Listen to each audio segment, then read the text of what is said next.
Na mona ki azalaki nyonso ya motu ya pona ngai. Donc nazo kota 9 ans ya zo kufa. Donc chaque tongo abane ko sukolanga alesinga atikinga na classe. Ceux qui passent dans le temps na musala zongi avant akoya zwinga na classe. Tozongi ndako. Mais j'habitais avec mon père. Naïba quitté o azalaki wana azalaki maman nanga. Naïba quitté parce que papa nanga yebisa kingelo ko mon côté. Mais je voyais la femme nanga ezalaki au marché té. Yazalaki moi un peu métisse. Nga nazaki peka tena nga normal na papa nanga. Mais ba comportement bandé ko sala nga, je me sentais à moi-même que elle n'est pas ma mère. Alors que ton papa nanga zo sala ka kotika nga na ton ko sukola nga, ce papa qui est musala ce jour-là na zananda a ko maltraiter ngai.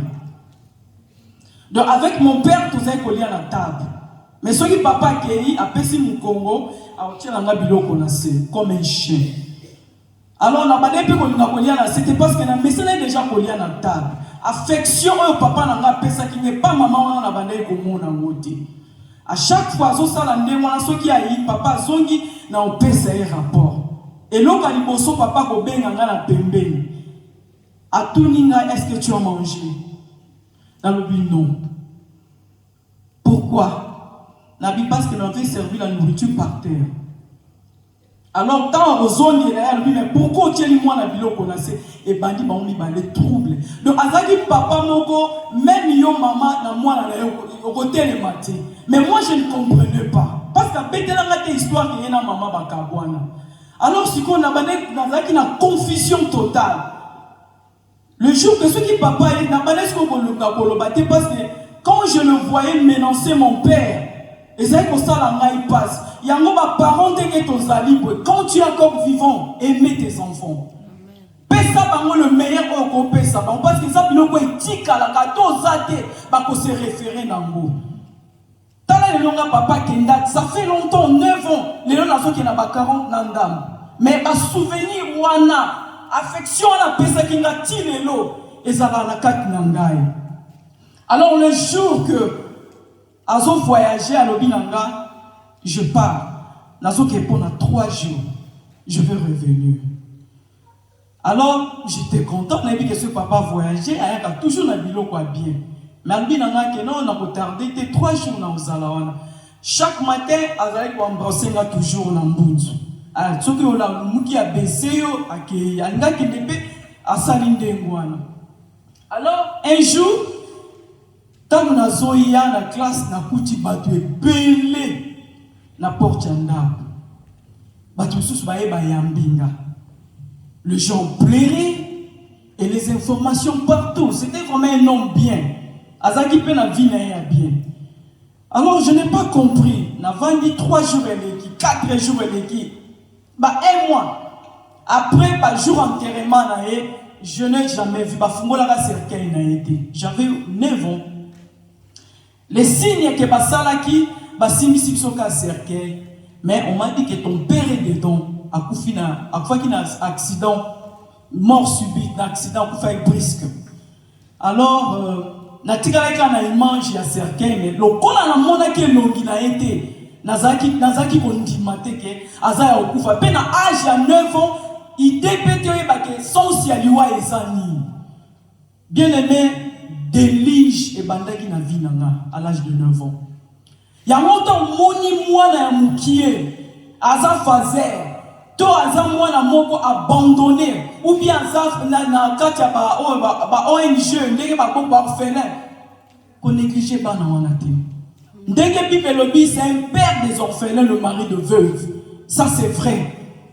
Je vécu des histoires incroyables, donc amertume dans l'âme et bandaki n'a déjà à l'âge de 9 ans. Douleur moko incroyable. Nakola mukana tongo tant enterré papa totika liwana babandi ko basiko ndenge zake moi nani akozwa responsabilité oyo mais c'est azalaki muto abandaki ko aider famille mobimba azaki le nœud de la famille. Tout le monde abandaki ko poser problème na liboso. On voyait les gens défiler. Pour nous osenga bambo, même bana na bango azo bokolo. Mais ce jour-là, biso to comment qu'il rejeté. Bandeko bazui biloko na ye ba confisqué, bazui ba décompte final, bazui ba abandonné. À partir de jour wana, passe côté qui na motema nanga. Je plairai toujours mon père. Nazota la soki tongo etani na lobika na musakanga ameminga ke ko sukolanga. Tongo etani na ba week-end na bokena bilo na ba loisir, mais na nyonso wana eloko na perda ki yango. Je ne faisais que pleurer dans mon thème mananga. Et par après, bae ko la kisanga maman nanga ya ye. Alors bien ko récupérer nga. Tant bae ko récupérer nga to ko mo vanda na ye. Délige encore. Parce que papa présenta kinga maman te. Mais maman s'est présentée pas dans la seconde. Mais nazala qui n'affection ma kasi ya papa. Parce que na vanda ki na ye, il faisait tout pour moi. Alors, tant que maman est au Zwanga, délige encore. Nazo nous affection nazo mona yangote. Je pleurais mon père tous les jours. Nabi papa, naïba qui nous embêtait. Et je lui pleurais nazo baka papa. Et si qu'on a dit yaka ko Zwanga nazo souffrir. Et la nuit quand je dors, nazo mona présence naé akoya telemi na musika, mais je ne parle de la puissance. Tant na ko sutuka na pongi, na créa papa. La personne n'est pas là. Naïko vanda, délige bandi sur pas maman. Bien aimé, Nzanga Zanzambe, a consola kamitema o eza ya kusuka. A tika kabana na été. Tant on a passé un moment dur wana à partir de l'âge de 14 ans. J'ai compris maintenant qu'il faut na lukanzambe. Na bandi ko luka moye pona ke nous baptême. Tellement passé le kaki. OK, la famille à papa et l'autre côté. Donc bazo mona kutu pe yote. J'ai dit à qui je vais me confier ma douleur pour. Et pas maman kutu dialogue exact. Le parent aimer nos enfants tant que nous vivons. Amen. Tout solo la kana même na bana na biso. Ata mwana no aza mabende ngeni ko bwaka été. Zalana et là qui c'est le meilleur de toi, là qui c'est une zambé. Je viens chez ma mère, saine. Affection on a papa tike la qui nana. Ils ont mon na kakate. Bien aimé, na bandi ko luka nzambe. Na lubasala kandenge ni pona okende église. Mais je me souviens chaque dimanche, abandon me mabiso l'église à Michel Nyamatete. Na bandi ko luka mai ko kende sko église, on a bandi comprendre ce ko banzela ndenga ko tambola. Na bandi ko kende sko église ngamoko. Na koti na yoki pelte na bimi na ngai. Mais nazalaka na pasi mwana moko tali mwana mawa na motema. Tant na kokoma na zongi ndako mama ko tuna uti wapi na lobi ke na kendaki église.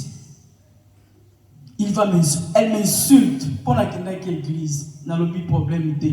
Mais tant que l'église maté à bazote à kandambwana, ezo ligue kota mais ezo soit placé parce que douleur essaie de vendre na motema nanga. La personne a coupé sa affection, azate. Moutonga la bané ko se confier même pour ça on a ça la poser non comme étant de père, azate. Na bandi ko tambola bien aimé, balobi to zo baptême. Pour na poser la cour, to kota sikoyo na profond ya makambo na biso. Wana zo pesa yo, exemple ya ba prière no lenge nzamba saela ki motema nanga. Na konti na babi qu'il faut ko zo baptême. Nazo kota ka poka na luka consolation na motema na ngai. Na koti na zui baptême. Babando te ya biso malongi, ndenge nini ya kosalela nzambe, ndenge nini faut kolinga nzambe, na suka nango bakopesa biso carte moko boya baptême. Oh, il faut ko tiaka ko ba dune. Alors, na zala ina mutute, on a quoi se confier makambo wana. Boyebi ke na baptême siko il faut basombela yo moi et lamba moi balati olata ba parents bazala. Na ke je dis maman nazokula. Donc tikala ki une semaine ba parents il faut bazala. Ma mère m'a insulté. Na ke ko luka maman moko ya voisin tozala ki na na ke ko confier. On a dit maman nazala muta ko simba ngai te na baptême wala au mona na kaka tant que parent pour na zwa kaka carte susi na ngeza kina zwa carte mba bi carte wana soko so chapa mbongo nzamba ko pambola yo okozala malamu donc eza okola ba 10% na yo malgré j'avais 15 ans nazala musala te longo te mais na susi na ngeza laki na zwa carte wana ponza mba pambolanga passion nazaki na ngona motema elongwa. Je viens, ma mère a refusé, maman wana zwe. Alors non, problème exact, église exact. Tokena maman wana sali makamnyos, a sombe ngana bilamba, a lambi moi biloko, na yepetole, ici na zwa bate, déplace motema na ngasko komaki, koluka moi. Problème nous sommes en enfant qui m'a pas maman, parce qu'on a qui pas maman ko gagne. Et donc on est sur la ko gagne. Et le dernier langage, moi ils allaient ko pesa ngaso sous passi. Il me dit, au lieu que tout qui sera pour senga, cette fois-ci, au Hollandais la cimetière. Je dis au Hollandais la cimetière, je demandais à mon grand frère. Question, l'illobo, il y a le lieu au Hollandais la cimetière, c'est quoi? C'est-à-dire, papa, place les dans la cimetière. J'ai dit, waouh, mon thème n'a qui n'a pas. N'a pas 18 ans, n'a bandé si qu'on nous zambé dans le lingue moko ya liboma. Je dis, pour la mort, où Dieu sauver mon thème à nzaba yo kakande konangai na lobi ko pesa nga passion nga na monita na bandisi ko pesa nzambe motema nanga na lobi papa passion nga na moni ko pesa nga mobalo ayo changa muntu pasite ko pesa nga mobalo ko nyoko la ngai te mais pesa nga mobalo oya yebio. Tout ce que nous demandons en Dieu nzamba sala kayango. Alors par la prière motema nanga lelo ekoma na kimia. Alors tozo kota sikoyo wana ezalaki na prière.